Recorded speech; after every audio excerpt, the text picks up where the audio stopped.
अस्सलाम वालेकुम व्यूअर्स। आज का जो हमारा टॉपिक है वो है एसेट्स और टाइप्स ऑफ एसेट्स। इस वीडियो को अच्छे से समझने के बाद आप में से हर एक एसेट्स को अच्छे से समझ जाएगा कि एसेट्स क्या होते हैं, कितनी टाइप्स हैं इन एसेट्स की, और बैलेंस शीट में हम इनको कैसे डिफरेंशिएट कर सकते हैं। तो सबसे पहले हमारी डेफिनेशन है एसेट्स।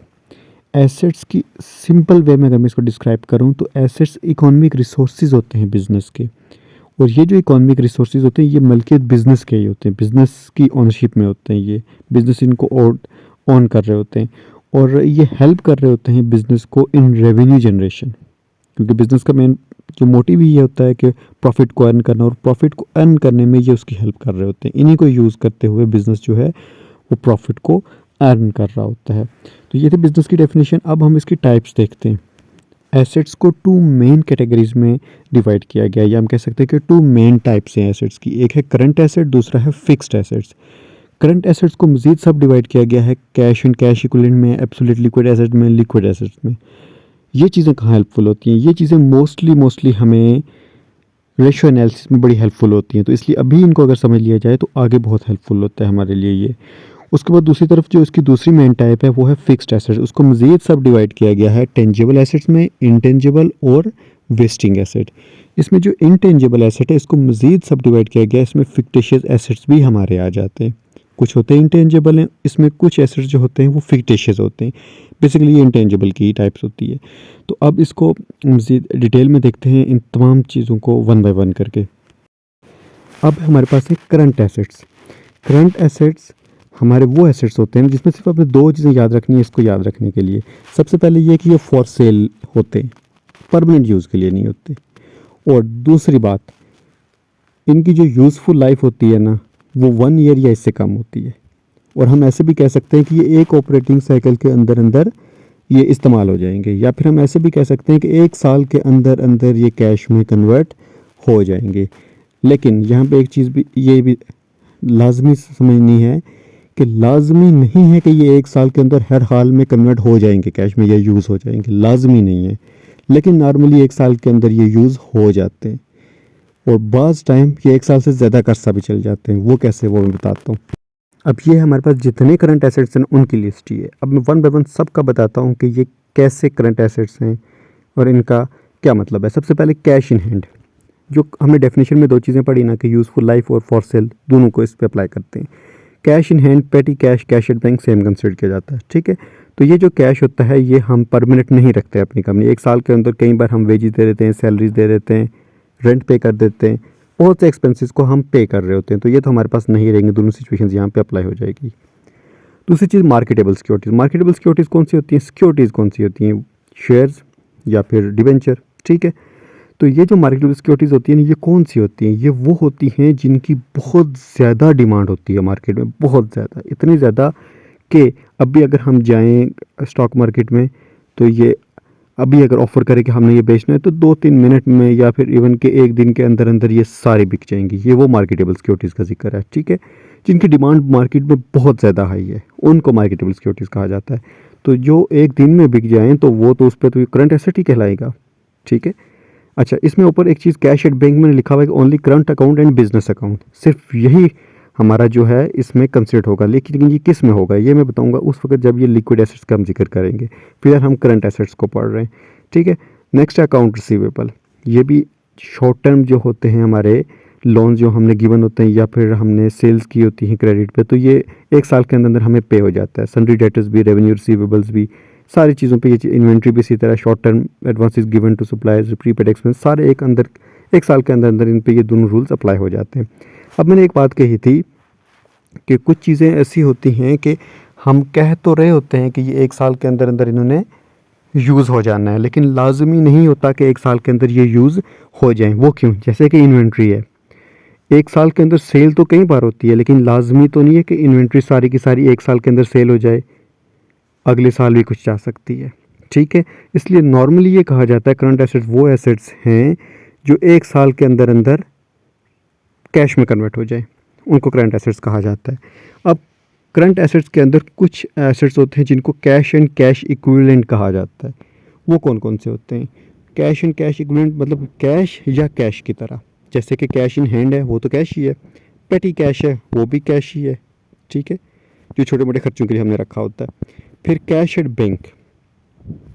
अब कैश एट बैंक में ये चीज़ याद रखना है कि इसमें सिर्फ और सिर्फ जब कैश एट बैंक का जिक्र होगा तो कैश एंड कैश इक्विवेलेंट में सिर्फ करंट अकाउंट या बिजनेस अकाउंट आएगा, बाकी कोई अकाउंट नहीं आएगा। वो किस लिए?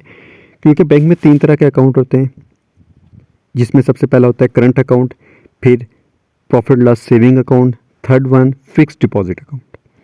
अब करंट अकाउंट का दूसरा नाम है बिजनेस अकाउंट। अब करंट अकाउंट में क्या है कि कोई लिमिट नहीं है, जितना पैसा चाहें डिपॉजिट करें, जितना पैसा चाहें विड्रॉ करें, कोई टैक्स नहीं, कोई लिमिट नहीं, इसलिए इसको बिजनेस अकाउंट भी कहा जाता है। लेकिन अगर आप सेविंग अकाउंट में देखें तो लिमिट होती है, कितना पैसा आप नहीं निकाल सकते। फिक्स डिपॉजिट में तो बिल्कुल ही निकाल सकते हैं फिक्स डेट से पहले, ठीक है। तो वो जो फिर हैं तो वो कैश एंड कैश इक्विवेलेंट तो ना हुए ना, क्यों ना हुए? आज हमें पैसा चाहिए, हम जेब से कैश तो निकाल के दे सकते हैं, सेविंग अकाउंट में से इतना पैसा नहीं निकाल के दे सकते, ना ही फिक्स डिपॉजिट के में से इतना पैसा निकाल के दे सकते, क्योंकि उनके पास कुछ लिमिटेशंस हैं, तो वो कैश एंड कैश इक्विवेलेंट ना हुए। लेकिन करंट अकाउंट से आप ट्रांजैक्शन कर सकते हैं। तो इसलिए कैश एंड कैश इक्विवेलेंट की जब बात आएगी तो हमेशा कैश इन हैंड, पेटी कैश और कैश एट बैंक, सिर्फ यही 3 चीज़ें इसमें इन्वॉल्व होंगी। अब अगली हमारे पास टर्म जो है वो है लिक्विड एसेट्स। लिक्विड एसेट को समझने से पहले करंट एसेट की डेफिनेशन और लिक्विडिटी की डेफिनेशन आपको मैं दोबारा रिव्यू करा देता हूँ। करंट एसेट्स क्या थे? जो कन्वर्टेबल इनटू कैश हूँ with in 1 year. Current asset में हमने यही कहा कि जिनके लिए हमारी एक्सपेक्टेशंस होती हैं कि कन्वर्टेबल इनटू कैश हैं विद इन 1 ईयर, ठीक है। अब दूसरी डेफिनेशन जो मैं बताने जा रहा हूँ वो है लिक्विडिटी की, क्योंकि लिक्विड एसेट्स हैं तो लिक्विडिटी को समझना बड़ा ज़रूरी है। लिक्विडिटी क्या है? लिक्विडिटी ये चीज़ है कि easily convertible into cash with little or no time and without compromising the price. मतलब कि जो एसेट है वो इजीली कन्वर्टेबल इनटू कैश हो, ठीक है, और उस कैश में कन्वर्टेबिलिटी के में कोई टाइम ना लगे, जब बहुत थोड़ा लगे या लगे ही ना, ठीक है, एकदम हो जाए। दूसरी ये कंडीशन। तीसरी कंडीशन कि उसकी प्राइस में हम कंप्रोमाइज़ ना करें, मतलब कि प्राइस उसकी कम करके हमें ना बेचनी पड़े। जैसे कि अगर आप गाड़ी बेच रहे हैं तो गाड़ी अगर आप जल्दी बेचना चाहें तो अगर 20 लाख की आपको प्राइस कम करनी पड़ती है तभी कोई कस्टमर मिलता है, वरना 20 लाख की आपको नहीं मिलती। अच्छे कस्टमर के लिए फिर आपको वेट करना पड़ता है। लेकिन इसी तरह की कोई चीज़ें हैं, अगर आज चेक हमारे पास है बैंक का, ठीक है, बैंक से हमें अगर कैश निकलवाना है तो हमें कोई टाइम नहीं लगेगा, और 20,000 का चेक है तो 20,000 रुपये ही मिलेंगे, प्राइस भी कंप्रोमाइज़ नहीं होगी। ये होती है हमारे पास लिक्विडिटी। तो अब लिक्विड एसेट्स को देखते हैं। अब हमने कहा करंट एसेट जो कन्वर्टेबल इनटू कैश हूँ विद इन 1 ईयर, लेकिन लिक्विड एसेट्स कौन से होंगे? जिनको बिल्कुल टाइम लगे ही ना, जिनको बिल्कुल टाइम लगे ही ना एसेट्स में कन्वर्ट होने में, या बहुत थोड़ा लगे, ठीक है। हमने डेफिनेशन में क्या क्या क्या कहा? With little or no time, ठीक है। तो इसमें जिनको बिल्कुल टाइम लगता ही नहीं है। अब इसको मैं डिफ्रेंशिएट करने का आसान तरीका बता देता हूँ कि करंट एसेट में से हम लिक्विड एसेट्स को कैसे निकालेंगे। इसका सिंपल सा कंसेप्ट है कि आपने देखना है कि जो एसेट, जिस एसेट का नेक्स्ट स्टेप कैश है, मतलब उसके आगे सिर्फ कैश मिल रहा है हमें, बाकी कुछ भी नहीं, कोई और स्टेप ना आए, वो हमारा लिक्विड एसेट होगा। अब इसको हम इस पर अप्लाई करके देखें। देखिए प्रीपेड एक्सपेंसेस है। प्रीपेड एक्सपेंसेस कौन से थे? जो हमने पहले से पे किए होते हैं। अब हमने पहले से पे किए हैं तो प्रीपेड एक्सपेंसेस से जो पैसा दिया वो पैसा वापस आएगा? नहीं आएगा, तो ये हमारा लिक्विड एसेट नहीं है, ठीक है। Short term advances given to suppliers.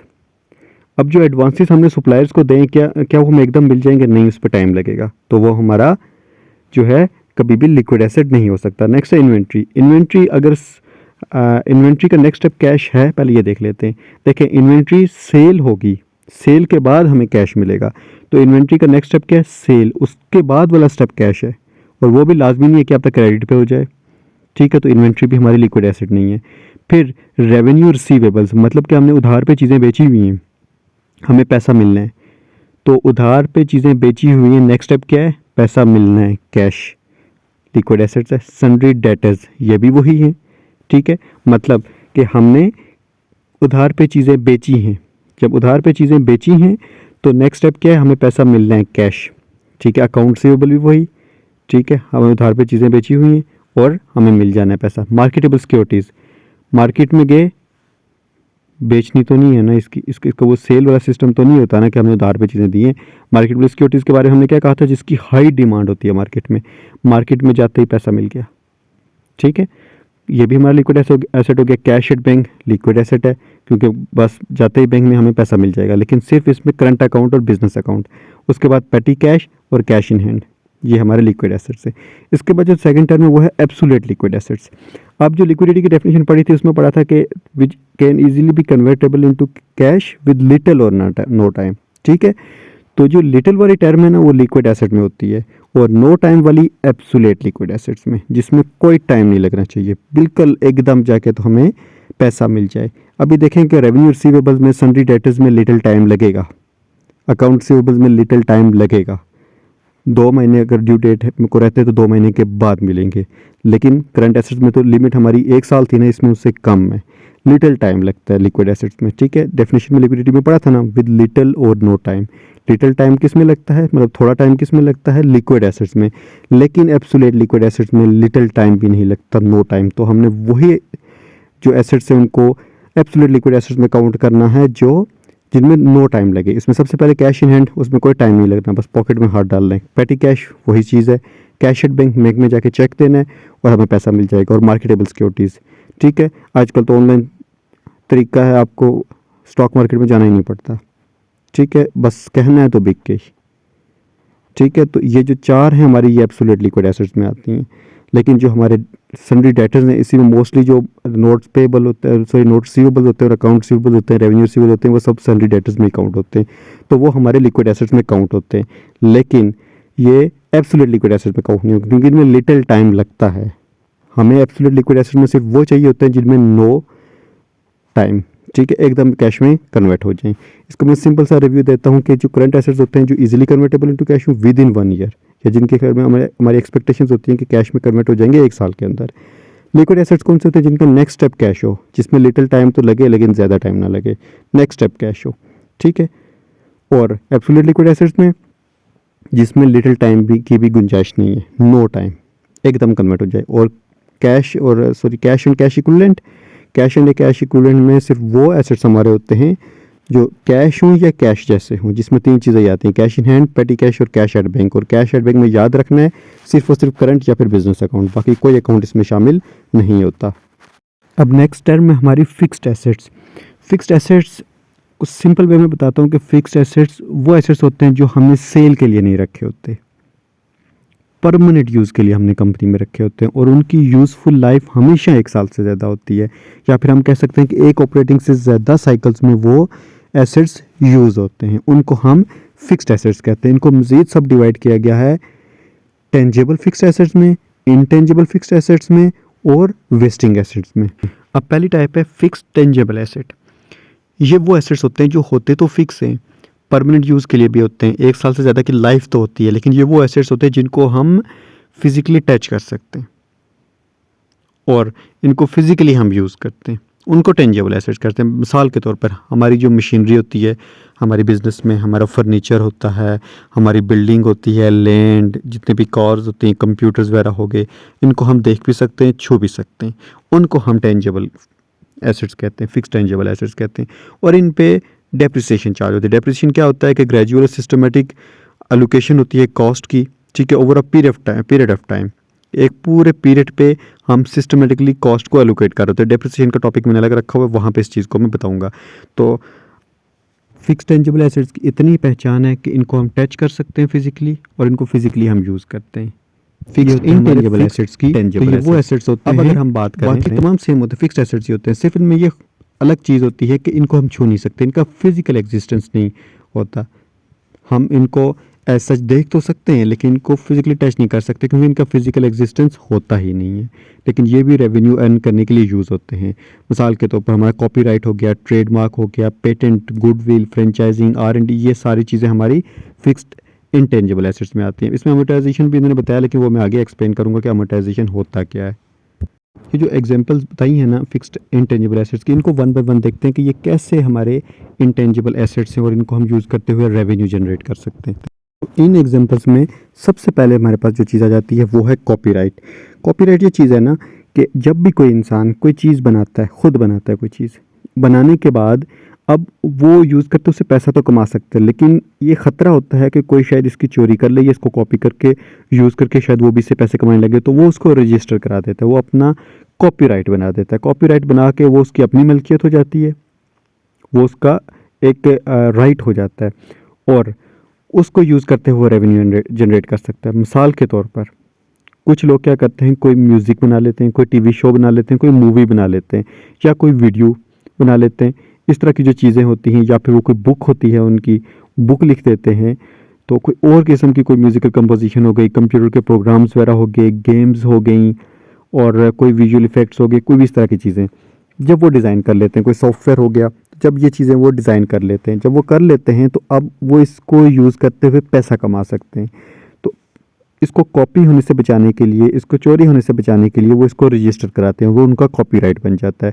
तो ये एक ऐसा एसेट है उनका जो परमानेंटली वो यूज़ करेंगे और इसको यूज़ करते हुए रेवेन्यू जनरेट करेंगे और 1 साल से ज़्यादा के लिए करते रहेंगे, लेकिन इसका फिजिकल एग्जिस्टेंस कोई नहीं होता। तो इसलिए ये एक इंटेंजिबल फिक्स्ड एसेट है।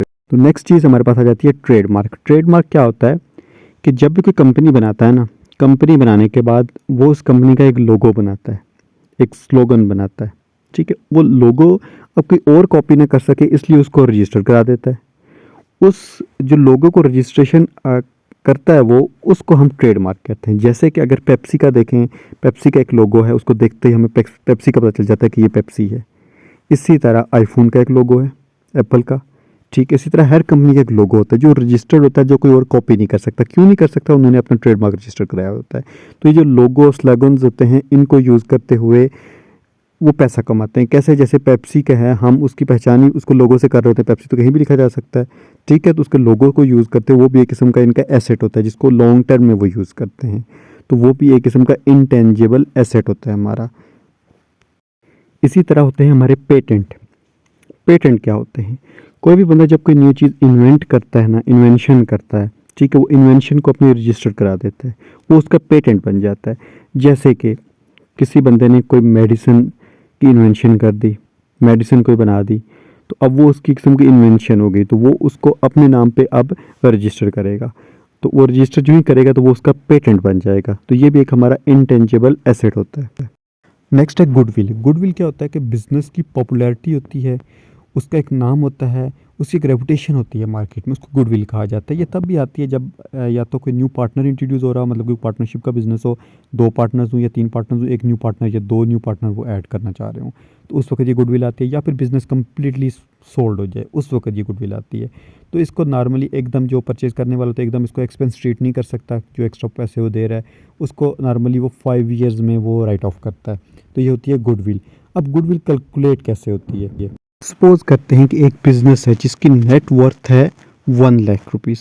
अब नेट वर्थ से क्या मुराद होता है कि उसके जितने भी एसेट्स होते हैं ना, उनमें से लायबिलिटीज़ को निकाल दिया जाए, जो रिमेनिंग अमाउंट बचती है वो उसकी नेट वर्थ होती है। जैसे कि अगर एक बिज़नेस के पास एसेट्स हैं 10 लाख के, ठीक है, और उस एसेट्स मतलब उसके रिसोर्सेज हैं, ठीक है, उसमें कैश वगैरह सारी चीज़ें आ जाती हैं, फर्नीचर है, सब कुछ, टोटल एसेट्स के 10 लाख हैं, और उस बिज़नेस पे 9 लाख रुपए लायबिलिटी है, मतलब कर्जा है। तो वो 9 लाख अगर उस बिज़नेस ने पे कर दिया, पे करने के बाद उसके पास उसकी असली दौलत, उसकी असली मलकियत कितनी बचेगी?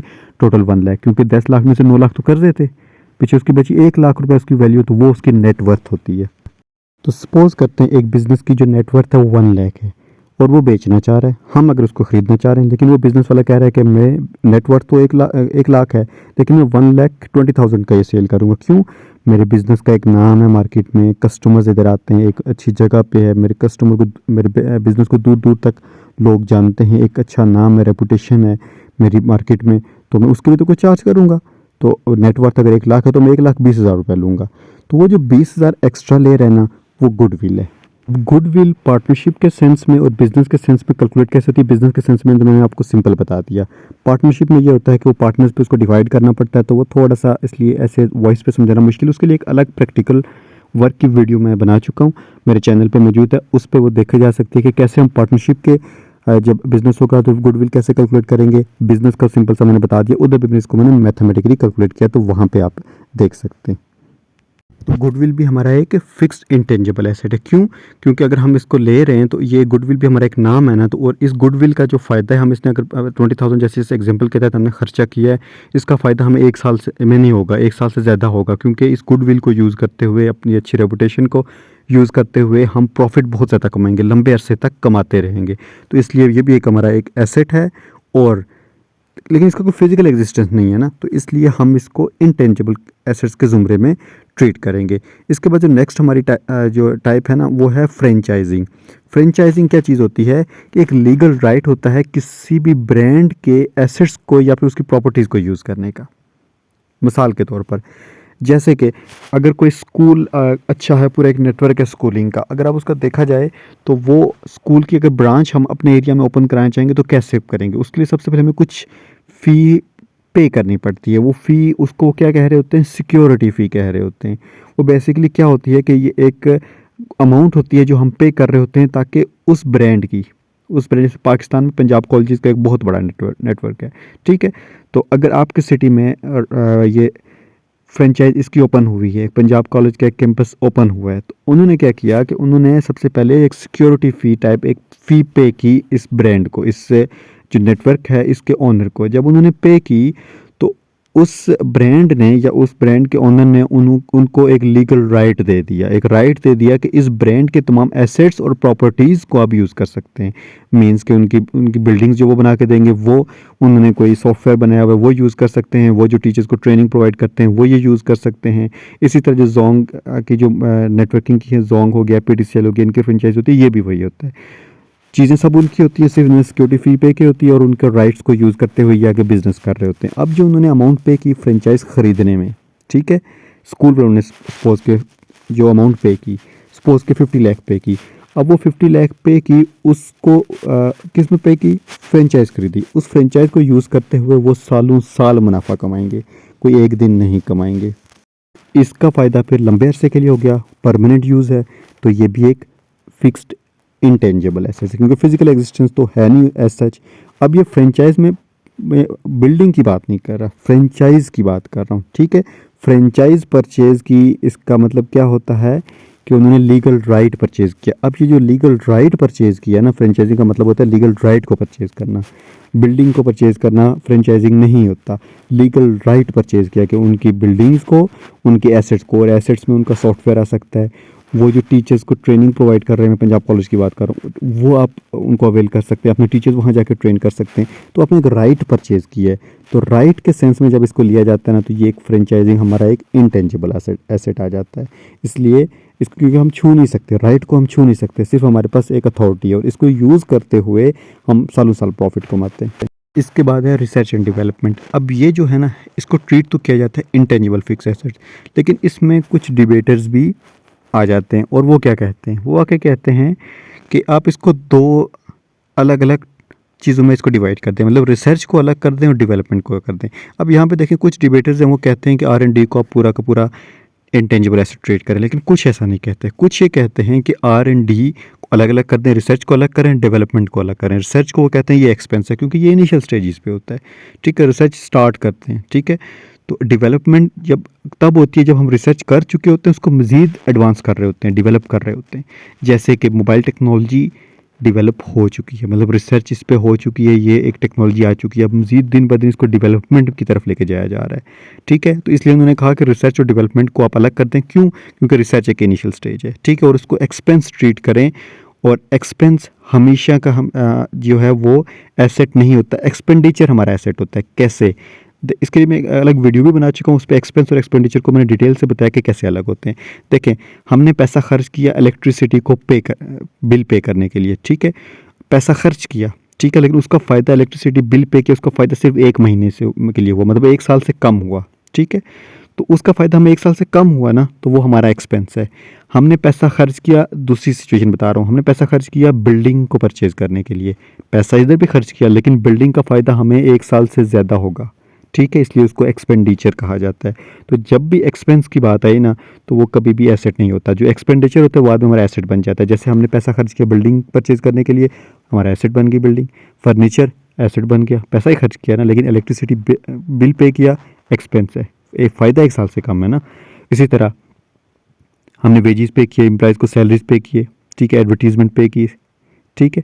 तो ये सारा का सारा हमारा क्या होता है, हमारा जो है ये एक किस्म की एक्सपेंस क्रिएट हो जाता है। तो इसलिए वो रिसर्च को भी कह रहे हैं कि ये एक एक्सपेंस है, ठीक है? तो आप इसको एसेट ट्रीट ना करें, और एसेट जब ट्रीट ही नहीं कर रहे तो इसको बैलेंस शीट में लिखने का सवाल ही नहीं होता। तो कौन सा टेंजिबल और कौन सा इंटेंजिबल, वो साफ साफ कहते हैं कि रिसर्च जो है वो एक्सपेंस है, इनिशियल स्टेजेस पे है, तो इसको आप एसेट ट्रीट ही ना करें, ये आपका एक्सपेंस है, इसको प्रॉफिट एंड लॉस में लिखें, ठीक है, इसको इधर लिखे ही ना, इनकम स्टेटमेंट में ले जाएं।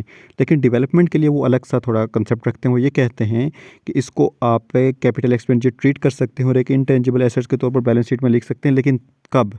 एक सिचुएशन लगा देते हैं कि इसका जो फ़ायदा होगा डेवलपमेंट से, कोई फ़ायदा ही होगा ना, कोई न्यू चीज़ आएगी तो उसका मार्केट में आएगी तो लोग उससे फ़ायदा उठाएंगे और ज़्यादा प्रॉफिट कमाएंगे। तो इसका जो फ़ायदा है वो क्लियर और हाईली प्रोबेबल, मतलब यकीनी हो, हाईली प्रोबेबल वो कह रहे हैं, यकीनी हो और क्लियर हो कि इससे फ़ायदा मिलेगा ही मिलेगा।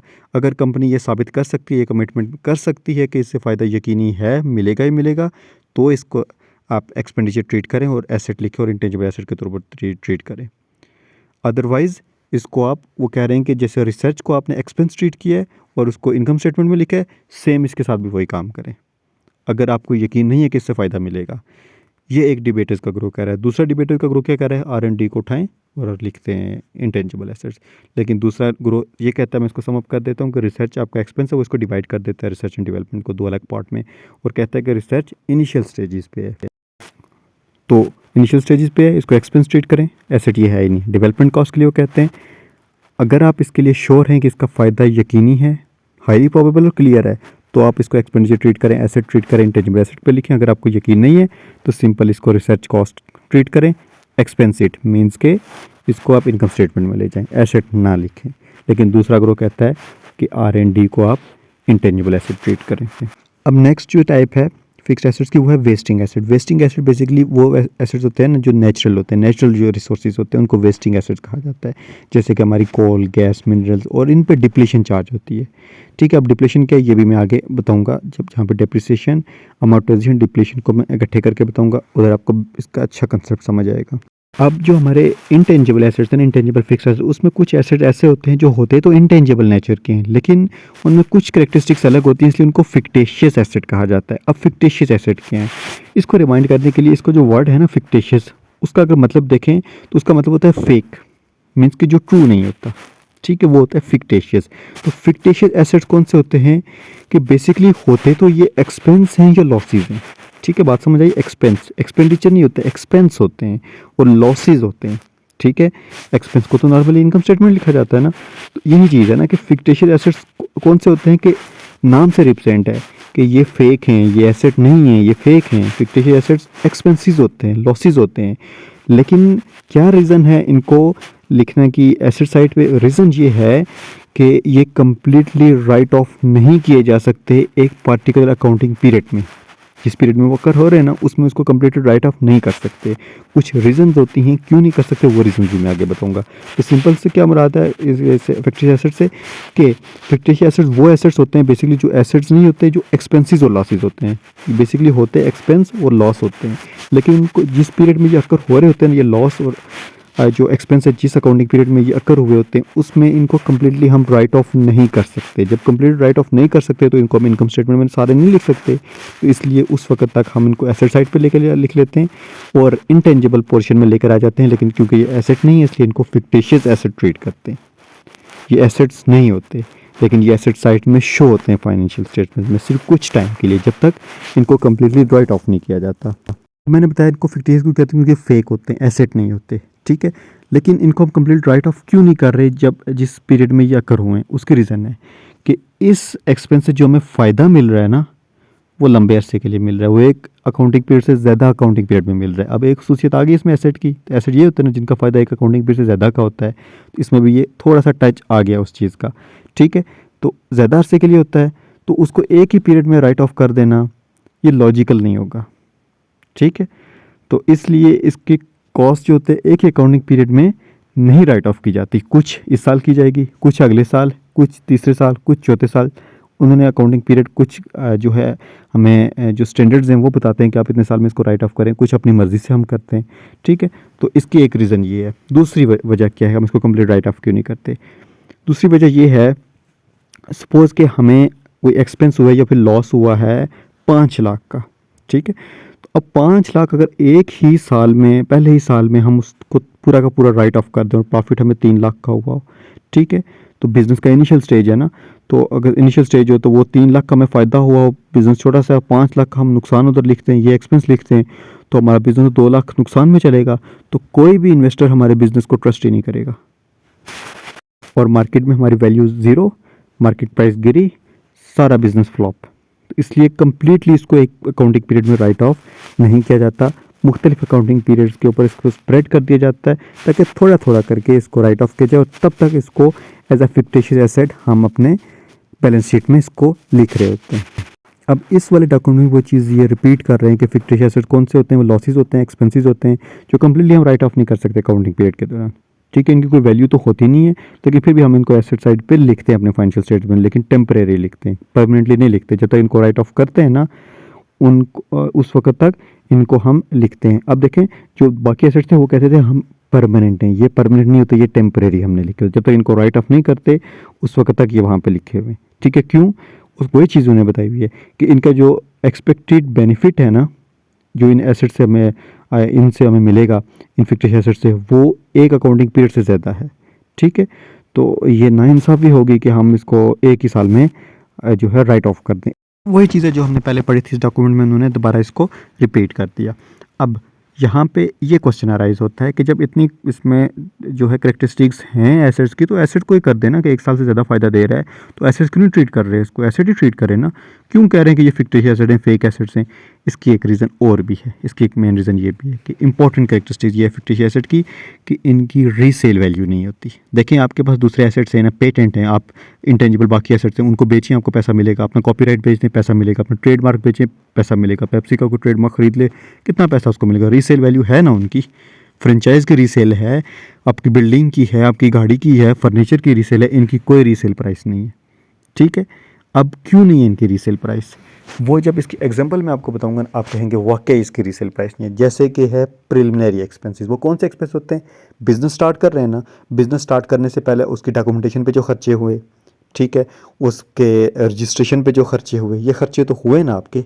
ठीक है, अब ये खर्चे हुए, अब बिज़नेस को आपने रजिस्टर कराया तो बिज़नेस अब चलेगा 10 साल, 10 साल में उसको फ़ायदा मिलेगा ना। अब फ़ायदा 10 साल तो मिनिमम बता रहा हूँ ना, ये तो लाइफ लॉन्ग चलता है, नस्लें बदल जाती हैं लेकिन बिज़नेस चल रहा होता है। अंबानीज़ के जो बिज़नेस है इंडिया में, उसका तो कितना पुराना है, नस्ल चेंज हो गया लेकिन बिज़नेस चल रहा है। ठीक है, जनरेशन दूसरी आ चुकी है, दूसरी या तीसरी आ चुकी है। ठीक है, लेकिन उसके प्रीलिमिनरी एक्सपेंसेस तो हुए थे ना जब बिज़नेस स्टार्ट हुआ था। जब उसके प्रिलिमिनरी एक्सपेंसेस हुए थे, उनका फ़ायदा इतने साल के लिए मिल रहा है, तो उनको एक साल के ऊपर तो राइट ऑफ नहीं कर सकते ना। तो वही चीज़ ये बता रहे हैं, और उनको ये यहाँ से ये चीज़ भी करेक्टरिस्टिक उसकी ज़ाहिर हो रही है कि वो एक्सपेंस जो हमने किए थे उनकी कोई रीसेल प्राइस नहीं है। आज हम किसी से क्लेम कर सकते हैं कि हमने ये खर्चा किया बिज़नेस बेचने, वो भी हमें दे, वो नहीं दे, कोई भी मांगे। जब भी बिज़नेस सेल किया जाता है उस खर्चे का जिक्र ही नहीं किया जाता, तो वो बेसिकली एक एक्सपेंस से एक लॉस कंसिडर किया जाता है, लेकिन उसका फ़ायदा बहुत लंबे अरसे के लिए होता है, इसलिए हम उसको एज एन एसेट ट्रीट करके इधर बैलेंस शीट में लिख रहे होते हैं, लेकिन उनकी रीसेल प्राइस कोई नहीं होती, और वो फेक एसेट्स होते हैं, वो बेसिकली लॉसेस होते हैं, एक्सपेंसेस होते हैं, लेकिन एक साल के अंदर हम राइट ऑफ नहीं कर सकते। इसके लिए उसको हम लंबे अरसे तक ले जाते हैं साथ, और आहिस्ता आहिस्ता करके राइट ऑफ कर रहे होते हैं, लेकिन टेम्परेरी हम उसको बैलेंस शीट में लिखते हैं। यहाँ पे कुछ लोगों का क्वेश्चन होता है कि अकाउंटिंग रेशियोज़ जो हम फाइंड करते हैं वो तो डिसीजन मेकिंग में बड़ी हेल्पफुल होती हैं, तो इसमें तो हम फेक एसेट्स लिख रहे हैं, जो एसेट्स हैं ही नहीं उनको हम लिख रहे हैं, बेशक वक्ती लिख रहे हैं लेकिन लिख रहे हैं ना, तो हमारे अकाउंटिंग रेशियो में कोई फ़र्क नहीं पड़ेगा। तो इसका सिंपल सा आंसर है, कोई अकाउंटिंग रेशियो इससे इफेक्ट नहीं होती, क्योंकि ये इनका कोई एग्जिस्टेंस है ही नहीं, ये फॉल्स नेचर के हैं, ये फेक एसेट्स होते हैं, इनकी कोई इंट्रिंसिक वैल्यू नहीं है, कोई इनकी स्क्रैप वैल्यू नहीं है। ठीक है, और कोई ऐसा कोई गोल नहीं होता, बस इनका सिर्फ यही होता है अल्टीमेट गोल कि इनको राइट ऑफ कर लेंगे कम्प्लीटली पैसेज ऑफ टाइम के साथ। ठीक है, तो इनका कोई हमारा उस तरह इफेक्ट नहीं होता। इसीलिए जब हम शेयर होल्डर्स की जो वेल्थ होती है, सॉरी जो शेयर होल्डर्स फंड कैलकुलेट कर रहे होते हैं ना, उसमें से जब हम शेयर होल्डर फंड कैलकुलेट करते हैं तो हम कैसे करते हैं, उसमें से फिक्टिशियस एसेट हमेशा लेस किए जाते हैं। तो अब फिक्टिशियस एसेट लेस ही इसलिए किए जाते हैं क्योंकि ये फेक एसेट्स होते हैं। शेयर होल्डर को फंड कैलकुलेट करते वक्त अब देखें एसेट्स पे राइट किसका है? ओनर्स का। ओनर्स कौन होते हैं? शेयर होल्डर होते हैं। जब शेयर होल्डर का हम फंड्स जो है वो फाइंड आउट कर रहे होते हैं तो उस वक्त हमेशा हम टोटल एसेट से ये फिक्टिशियस एसेट लेस कर लेते हैं, क्योंकि ये एक्चुअल एसेट्स हैं ही नहीं, ये फेक एसेट्स हैं। इन एसेट का कंसेप्ट ही नहीं है, लॉसेस हैं, हम इनको सिर्फ एक साल में राइट ऑफ नहीं कर सकते, इसलिए लंबे अरसे तक लेके जाते हैं, कुछ सालों में इसको राइट ऑफ करते हैं, तब तक इसको बैलेंस शीट में as a fictitious asset intangible assets का पार्ट लिख करके तो हम उधर लिख रहे होते हैं। रीज़न यही होती है, इसलिए हम इसको लेस कर देते हैं। ये जो शेयर होल्डर फंड कैलकुलेट करने का तरीका है जिसमें हम फिक्टिशियस एसेट लेस करते हैं, इसको मैंने इन डिटेल समझाया हुआ है अकाउंटिंग रेशियोज़ वाले अपने लेक्चर में, उधर आप देखें तो इसको इन डिटेल समझाया हुआ है कि ये कैसे हम इसको लेस करते हैं, क्यों करते हैं, रीज़न इधर भी बता दी। इन शेयर होल्डर फंड को प्रैक्टिकली कैसे कैलकुलेट करते हैं ये मैंने वहाँ पे इन डिटेल समझे हुए, आप इसको आसानी से समझ जाएंगे कि शेयर होल्डर फंड हम कैसे फाइंड आउट करते हैं। अब इसकी एग्जांपल देखी जाए फिक्टिशियस एसेट की, तो promotional expenses of business, preliminary expenses, discount allowed on issue of shares, loss income on issue of debenture, underwriting commission, ये सारी की सारी एग्जांपल्स हैं फिक्टिशियस एसेट्स की। अब इनको वन बाय वन देखते हैं कि ये कैसे फिक्टिशियस एसेट हैं। तो इसमें जो सबसे पहले है वो है हमारा प्रिलिमिनरी एक्सपेंसेस। तो जो प्रिलिमिनरी एक्सपेंस है ना, इसका अगर हम टर्म देखें तो ये टर्म क्या चीज़ शो कर रही होती है, ये शो कर रही होती है कि जब बिज़नेस बन रहा है, इस्टेब्लिश हो रहा होता है ना, उस वक्त हम स्टार्ट में कुछ खर्चे करते हैं। अब वो खर्चे कौन कौन से हैं, जिसमें लीगल कॉस्ट आ जाती है, लीगल कॉस्ट के जो लॉयर्स होते हैं वो भी, उनसे भी कोई मशवरा लिया जाता है, ठीक है।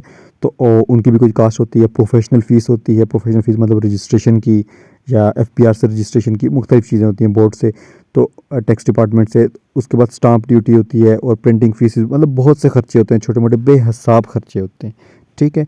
तो उन खर्चों को हम इस तरह इग्नोर तो नहीं कर सकते, वो भी हमने खर्चे किए हैं ना, तो उनको प्रिलिमिनरी एक्सपेंसेस को ट्रीट किया जाता है। अब देखें कि इनसे हमें कोई रीसेल वैल्यू तो है नहीं इनकी, ठीक है, लेकिन एक साल के अंदर राइट ऑफ नहीं कर सकते। ये जो बिज़नेस बना रहे हैं हम, इसका फ़ायदा तो बड़े लंबे अरसे तक होगा ना, तो इसलिए हम फिक्टिशियस एसेट इनको ट्रीट करते हैं। अब नेक्स्ट है हमारा promotional expenses of business. Basically ये होते हैं हमारे मार्केटिंग एक्सपेंडिचर्स, ठीक है। जब हम इन्वेस्टमेंट करते हैं तो अपने बिज़नेस को प्रमोट करने के लिए, उसको लोगों तक पहुंचाने के लिए हम मार्केटिंग कर रहे होते हैं, उस पर एक्सपेंडिचर्स कर रहे होते हैं। ये लॉन्ग टर्म के लिए होते हैं, ये भी इनकी रीसेल वैल्यू कोई नहीं होती, ठीक है। फ़ायदा इनका बड़ा लंबे अरसे तक होता है, ठीक है। तो ये हम सालाना फिर इनको राइट ऑफ कर रहे होते हैं, इकट्ठे नहीं कर सकते, ठीक है। तो इसको हर साल थोड़ा थोड़ा करके हम इसको राइट ऑफ कर रहे होते हैं, इसलिए इनको भी हम जो है फिक्टिशियस एसेट कह रहे होते हैं। और ये फिक्टिशियस एसेट में भी बेसिकली इन्होंने साथ बताया कि अमोर्टाइजेशन, ये मैं जब अमोर्टाइजेशन समझाऊंगा तो वहाँ पे आपको इसकी अच्छी समझ आ जाएगी। तो ये भी आहिस्ता आहिस्ता अमोर्टाइज हो रहे होते हैं। इसके बाद नेक्स्ट है discount allowed on issue of shares, कि जब हम अपने शेयर्स इशू करते हैं उस पर जो डिस्काउंट देते हैं, ठीक है।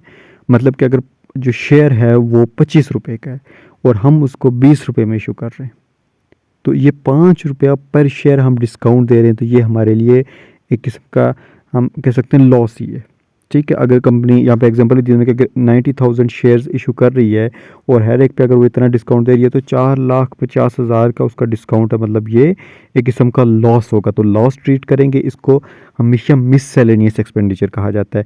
ये फिक्टिशियस एसेट में मिससेलेनियस एक्सपेंडिचर के तौर पे बैलेंस शीट में हमेशा लिखा जाता है। तो ये एक फिक्टिशियस एसेट है। अब ये 4,50,000 का हमने शेयर इशू करते वक्त लॉस बर्दाश्त किया है, तो एट अ टाइम ये 4.5 लाख रुपए का लॉस जो हम लिख तो नहीं सकते ना, इसको आहिस्ता आहिस्ता राइट ऑफ करेंगे हर साल, इसलिए इसको फिक्टिशियस एसेट ट्रीट करते हैं। हमारे पास 25 रुपये का शेयर था, हमने 20 रुपये पे उसको इशू कर दिया, 5 रुपये हमने पर शेयर जो है लॉस बर्दाश्त किया है। तो जो लॉस है, अगर हम बहुत से शेयर इशू करें, 90,000 जैसे शेयर इशू किए, तो वो सबका मिला के 4,50,000 का तो हमें नुकसान हो गया है, ठीक है। तो ये डिस्काउंट हमने दिया है, तो इस डिस्काउंट की वजह जो हमें लॉस हुआ है वो, लेकिन शेयर तो हमने इशू किए ना, तो उससे हम पैसा कमाएंगे, प्रॉफिट हमें बहुत लंबे अरसे तक मिलता रहेगा। तो इसलिए हम इसको फिक्टिशियस एसेट ट्रीट करेंगे और बैलेंस शीट में इसको हम मेंशन करेंगे। इसके बाद जो है वो है loss incurred on issue of debenture, कि जब डिबेंचर इशू करते हैं उस पर जो हमें लॉस होता है वो भी हमारा फिक्टिशियस एसेट होता है। वो कैसे देखें कि जब इसमें जो प्रीमियम पेबल है या रिडेम्पशन ऑफ डिबेंचर है या फिर इशू एट पार या प्रीमियम या डिस्काउंट है, ये कंसेप्ट डिबेंचर वाले चैप्टर की जो मेरी वीडियो है उसमें आपको बेहतर समझ आ जाएगा। यहाँ पे हम जस्ट मैं आपको सिंपल सा समझाऊंगा कि डिबेंचर जब हम अगर इशू करें, इन्होंने कहा कि प्रीमियम पेबल ऑन रिडेम्पशन, कि अगर हम डिबेंचर हमने पार पे इशू किया, मतलब कि अगर 10 रुपये का डिबेंचर था, ठीक है, हमने 10 रुपये में इसको बेचा, क्योंकि डेट इंस्ट्रूमेंट है, ये वक्त के बाद हम वापस ख़रीद लेते हैं, तो 10 रुपये का हमने बेचा और कस्टमर से ये वादा किया कि वापस हम इसको प्रीमियम पे ख़रीदेंगे। प्रीमियम से मतलब कि इसकी जो फेस वैल्यू उससे ज़्यादा का ख़रीदेंगे, पार का मतलब होता है फेस वैल्यू। 10 रुपये का उससे बेचा और कहा कि प्रीमियम पे हम वापस ख़रीदेंगे इसको, ठीक है। तो 10 रुपये का बेचा, जब ख़रीदने की बारी आई तो हमने इसको 12 रुपये में ख़रीद लिया। अब 2 रुपये हमने अपने पास से दिया ना, था तो 10 रुपये का, 2 रुपये हमें नुकसान हुए, ठीक है। जब डिबेंचर ज़्यादा होंगे तो अगर हम 80,000 डिबेंचर हमने इसी तरह इशू कर दिए पार पे, मतलब फेस वैल्यू पे 10 रुपये के हिसाब से हमने बेच लिए, ठीक है। वापस जब हम ख़रीदेंगे, उनसे परचेज़ बैक करेंगे, तो हमने 12 रुपये के हिसाब से किया। तो 80,000 थे ना, 80,000 को 2 से मल्टीप्लाई करें, 1,60,000 रुपया हमें नुकसान हो रहा है, हमने लॉस बर्दाश्त किया। ठीक है, तो ये लॉस जो है हम एक ही साल इसको राइट ऑफ नहीं कर सकते, इसको मुख्तलिफ सालों के ऊपर स्प्रेड करेंगे। ठीक है, तो ये लॉस होता है। इसी तरह हम देखें दूसरी सिचुएशन में उन्होंने बताई हुई है, एक प्रीमियम पेबल और redemption of debenture issued at par, यहाँ तक मैंने बता दिया। और at a discount is a capital loss, कि अगर हम क्या करें कि हमने जो है डिबेंचर है वो इशू किया डिस्काउंट पे, मतलब कि 10 रुपये का था, हमने 8 रुपये का उसको बेचा और कस्टमर से कहा, मतलब जो डिबेंचर ख़रीद रहा है उससे कहा कि हम इसको बाद में आपको पार पे ख़रीद लेंगे, मतलब 10 रुपये का था, 10 रुपये का ख़रीद लें, बेचा 8 का है लेकिन ख़रीदेंगे वापस 10 का ही, और वापस 10 का ख़रीद लिया, 2 रुपये फिर नुकसान उठा लिया। ठीक है, वो भी लॉस है ना, जब बहुत से डिबेंचर होंगे लॉस बढ़ जाएगा, तो वो भी हमारा फिक्टिशियस एसेट होगा, क्योंकि देखें डिबेंचर हमने लिया है, सॉरी बेचा है, तो उससे पैसा जो हमें मिला है वो हम बिज़नेस में लगाएंगे, पैसा कमाएंगे। ठीक है, तो प्रॉफिट भी तो हमें हो रहा है ना, फ़ायदा भी ज़्यादा 1 साल के लिए तो नहीं होगा, ज़्यादा हिस्से के लिए होगा, तो इसलिए हम उसको फिक्टिशियस एसेट ट्रीट करेंगे। याद रखना है कि बस में सिंपल सा कंसेप्ट है, बेच रहे सस्ता है, ख़रीद रहे हैं महंगा है। एक में पार पे बेचा और प्रीमियम पे ख़रीद लिया, दूसरे में डिस्काउंट पे बेचा और पार पे ख़रीद लिया, मतलब सस्ते में बेचा है और महंगे में ख़रीदा है। सिंपल सा इसमें कॉन्सेप्ट है। इसके बाद है अंडरराइटिंग कमीशन। ये बेसिकली क्या होता है कि एक अंडरराइटिंग कमीशन ये होता है कि एक कंपनसेशन होती है जो हम अंडरराइटर को दे रहे होते हैं, जब वो हमें सर्विसेज देता है। ठीक है, कोई न्यू चीज़ को इशू करने के लिए। ठीक है, तो जब वो इशू कर रहा होता है तो वो अपनी सर्विसेज के लिए कुछ पैसे हमसे लेता है। ठीक है, वो जो पैसे लेता है ना, तो उसके लिए भी ये कहा जाता है कि 1 साल में इसको आप राइट ऑफ ना करें, कुछ सालों के ऊपर स्प्रेड कर दें। ठीक है, तो जो कुछ सालों के ऊपर स्प्रेड करना है, एसेट तो है नहीं, तो कुछ सालों के ऊपर स्प्रेड करना है, तो इसलिए हम इसको हमेशा फिक्टिशियस एसेट ट्रीट करते हैं। इसके बाद है कि net loss incurred by company, के कुछ सिचुएशन में ये होता है। अच्छा, ये सब केसेस में नहीं होता, इसको हर जगह अप्लाई नहीं करना, इसको आप ना भी लिखें तब भी कोई मसला नहीं है, लेकिन मैं लिख इसलिए रहा हूँ ताकि इसके बारे में भी आपको पता होना चाहिए। ठीक है, अब मैं यहाँ पे ये चीज़ फिर मेंशन कर रहा हूँ, सब केसेस में ये नहीं होगा, तो इसको अच्छे से समझ लें कि सब केसेस में ये नहीं होगा, कुछ केसेस में ये एप्लीकेबल होता है। ठीक है, सब केसेस में ये एप्लीकेबल नहीं होता। तो इसमें जो डेबिट बैलेंस होता है, मींस के जो हमें नुकसान हो, डेबिट बैलेंस कब होता है हमारे प्रॉफिट लॉस अकाउंट में, जब हमें नुकसान हो रहा हो। क्रेडिट बैलेंस कब होता है, जब हमें फ़ायदा हो रहा हो। ठीक है, याद रखना है क्रेडिट बैलेंस जो होता है वो लिखा डेबिट साइड पे जाता है। ठीक है, और जो डेबिट बैलेंस होता है लिखा क्रेडिट साइड पे जाता है। ठीक है, तो उसमें जो हमें नुकसान हो रहा होता है वो हम सालों के ऊपर स्प्रेड कर लेते, लेकिन ये हमेशा नहीं होता। ठीक है, ये हमेशा नहीं होता, कुछ मखसूस केस होते हैं, वो एक लंबी इसमें डिबेट ज़्यादा आती है। इस जो टॉपिक है ना, ये जो एग्जांपल है इसकी, इसमें डिबेट ज़्यादा है, कुछ कहते हैं नहीं होता, कुछ कहते हैं सम केसेस में होता है। ठीक है, तो ये एक डिबेट का टॉपिक है, लेकिन पता होना चाहिए आपको, इसलिए मैंने ये मेंशन किया है, अदरवाइज़ इसको मेंशन करना इतना ज़रूरी नहीं है। अब नेक्स्ट है डेप्रिसिएशन, अमोर्टाइजेशन, डिप्रिसिएशन, जिसका जिक्र मैंने पहले किया था कि बाद में समझाऊंगा। सबसे पहले है डेप्रिसिएशन। डेप्रिसिएशन क्या है कि एसेट की जो वैल्यू होती है ना, उसमें ग्रेजुअली डिक्रीज़ होती है, मतलब कि आहिस्ता आहिस्ता डिक्रीज़ हो रहा होता है। ठीक है, ओवर एस्टिमेटेड यूज़फुल लाइफ। ठीक है, कि एसेट की जितनी एस्टिमेट हमने की होती है ना कि एसेट 5 साल चलेगा, 10 साल चलेगा, तो उसको आहिस्ता आहिस्ता हम डिक्रीज़ कर रहे होते हैं उसकी वैल्यू को, 5 या 10 साल जितनी उसकी लाइफ हमने एस्टिमेट की होती है उसको मुकम्मल उसको ख़त्म कर देते हैं। सपोज़ कि 5,000 का हमने एसेट खरीदा, उसकी एस्टिमेट लाइफ 5 साल है, तो पहले साल 1,000 रुपये कम हुई उसकी वैल्यू, दूसरे साल 2,000, आहिस्ता आहिस्ता करते करते 5 साल में 5,000 उसकी वैल्यू हम कम कर देते हैं। तो ये होती है डेप्रिसिएशन। ठीक है, ये नॉर्मल सी इसकी डेफिनेशन, जो मेरी फेवरेट डेफिनेशन है ना, इससे थोड़ी सी मिलती जुलती है ये भी सही, लेकिन मुझे पर्सनली वो पसंद है। उसमें क्या है, gradual, regular and systematic allocation of cost over a period of time for tax purposes, कि हम क्या करते हैं कि ग्रेजुअली मतलब आहिस्ता आहिस्ता, लेकिन रेगुलरली मीन्स कि आफ्टर रेगुलर इंटरवल, और सिस्टमेटिकली हम क्या करते हैं कि जो एसेट की लाइफ होती है एक पीरियड ऑफ टाइम पे उसको एलोकेट कर लेते हैं। एलोकेट से क्या मुराद है कि अगर हमने एसेट ख़रीदा है 1 लाख का, ठीक है, और उसको हमने राइट ऑफ करना है 10 साल में। ठीक है, तो उस जो 1 लाख का एसेट ख़रीदा है उसको हम पूरे उसकी 10 साल पे, मतलब पीरियड ऑफ टाइम पे उसको एलोकेट कर देंगे, मतलब पहले साल इतनी डेप्रिशिएट होगी, दूसरे साल इतनी, तीसरे साल इतनी, चौथे साल इतनी। ठीक है, इतनी डेप्रिशिएट होगी। तो ये ग्रेजुअल भी हो गया, रेगुलर भी हो गया, सिस्टमेटिकली भी हो गया। ठीक है, और सिस्टमेटिकली एलोकेट भी कर दिया cost over period of time. ठीक है, और वो पीरियड ऑफ टाइम क्या होता है कि हम खुद उसकी यूज़फुल लाइफ, जो पीरियड टाइम है उसकी यूज़फुल लाइफ ही होती है, उसकी यूज़फुल लाइफ को हम खुद डिटरमाइन करते हैं कि कितनी होगी, तो उसको हम इस तरह उसकी वैल्यू को आहिस्ता डिक्रीज करके बिल्कुल राइट ऑफ कर देते हैं। ठीक है, ये अब डेप्रिसिएशन हमेशा फिक्स्ड टेंजिबल एसेट्स पे चार्ज होती है। यहाँ से ये चीज़ भी पता चलेगी कि जो टेंजिबल एसेट्स होते हैं, फिक्स टेंजिबल एसेट्स, वो ग्रेजुअली डिक्रीज़ होते हैं, आहिस्ता आहिस्ता डिक्रीज़ हो रहे होते हैं, और उन पे जो वैल्यू डिक्रीज़ हो रही होती है उसको हम डेप्रिसिएशन कह रहे होते हैं। अब नेक्स्ट है अमोर्टाइजेशन। अमोर्टाइजेशन क्या होता है कि ये भी वैल्यू में डिक्रीज़ हो रही होती है, लेकिन ये इनटेंजिबल एसेट्स की वैल्यू में डिक्रीज़ हो रही होती है, और ये ग्रेजुअल नहीं होती, कोई रेगुलर भी नहीं हो कह सकते कि हम होती है, ठीक है, ना रेगुलर होती है ना ग्रेजुअल होती है, ठीक है। उसमें ये चीज़ें हैं, इसमें सिर्फ ये है कि वैल्यू डिक्रीज़ होती है। तो जो हमारे इनटेंजिबल एसेट में जो वैल्यू डिक्रीज़ हो गई वो क्या हो गया, इनटेंजिबल एसेट में जो होती है वो अमोर्टाइजेशन हो गई, ठीक है। अब कैसे, इसकी मैं एग्जांपल देता हूँ। आपके पास एक फार्मूला था, ठीक है, या फिर कोई आपके पास कॉपीराइट था, या आपको कोई पेटेंट था, कुछ भी था जिसके तहत आप पैसा कमा रहे थे। अब एक न्यू इन्वेंशन आ गई, किसी और ने पेटेंट बना दिया है, उसके तहत चीज़ों को बड़े अच्छे से सॉल्व किया जा रहा है, ठीक है। आपका फार्मूला पुराना हो गया, इसको आपको यूज़ ही नहीं करता, इसकी वैल्यू एकदम गिर गई। टेक्नोलॉजी हो गई, मोबाइल के फीचर्स देख रहे हैं, नोकिया एकदम फ्लॉप हो गया, ठीक है, तो वो अमोर्टाइज हो गया, तो वो अमोर्टाइजेशन होती है। अब है नेक्स्ट है डिप्लीशन। तो यहाँ पे ये चीज़ देख लेना है कि अमोर्टाइजेशन जो होती है वो फिक्स्ड इंटेंजिबल एसेट्स पे होती है। तो जो डिप्लीशन है, डिप्लीशन हमेशा वेस्टिंग एसेट्स पे होती है, ये भी ग्रेजुअल नहीं होती, ठीक है। ये नेचुरल रिसोर्स आहिस्ता से जब ख़त्म हो जाते हैं ना, तो लाजमी नहीं कि आहिस्ता ख़त्म हो, तो वो जब ख़त्म हो जाते हैं तो उनकी वैल्यू डिक्रीज़ हो गई, तो वो हमारी डिप्लीशन होती है। जैसे कि अगर आप कहीं से किसी ज़मीन से ऑयल निकल रहा है और हम निकाल रहे हैं, रोज़ की बेसिस पर निकाल रहे हैं, एक दिन ऑयल निकलना बंद हो गया, अचानक बंद हो गया, ठीक है। जब ऑयल निकलना बंद हो गया, उसकी वैल्यू गई, उस नेचुरल रिसोर्स की वैल्यू ज़ीरो, नील, डिप्लीशन, कोई ग्रेजुअल डिक्रीज़ नहीं हुआ, सिस्टमैटिक नहीं हुआ, रेगुलरली नहीं हुआ, अचानक उसकी वैल्यू ख़त्म हो गई। तो ये होती है डिप्लीशन। ये हमेशा हमेशा वेस्टिंग एसेट्स पे जो नेचुरल रिसोर्सेज होते हैं उस पे चार्ज होती है, और ये ग्रेजुअल नहीं होती। अब यहाँ पे एक टेबल की मदद से भी शो किया है कि जो डेप्रिसिएशन होती है वो टेंजिबल फिक्स एसेट्स पे होती है, अमोर्टाइजेशन इनटेंजिबल फिक्स एसेट्स पे, और डिप्लीशन वेस्टिंग एसेट्स पे होती है, ठीक है। और डेप्रिसिएशन में ग्रेजुअल डिक्रीज होता है, लेकिन अमोर्टाइजेशन डिप्लीशन में हमारा ग्रेजुअल डिक्रीज नहीं होता, ठीक है। और जो होते हैं ना हमारे फिक्टिशियस एसेट्स, वो बेसिकली हमारे इंटेंजिबल एसेट्स में ही आते हैं, ठीक है, लेकिन उनको आहिस्ता से डिक्रीज किया जाता है, तो वो एक किस्म के अमोर्टाइज ही हो रहे होते हैं, ठीक है, अमोर्टाइजेशन उन पे हो रही होती है, तो वो भी आहिस्ता आहिस्ता डिक्रीज हो रहे होते हैं। और लेकिन उनका थोड़ा अलग हिसाब होता है, वो फिक्टिशियस है तो उनकी नेचर थोड़ी अलग आ जाती है। तो अमोर्टाइजेशन बेसिकली इंटेंजिबल एसेट्स का कहा जाता है normally. So that's all about assets and types of assets. कोई भी क्वेश्चन हो तो आप मुझसे पूछ सकते हैं। पे कॉन्टैक्ट करने का तमाम तरीका मेरे प्रोफाइल पे मेंशन्ड है।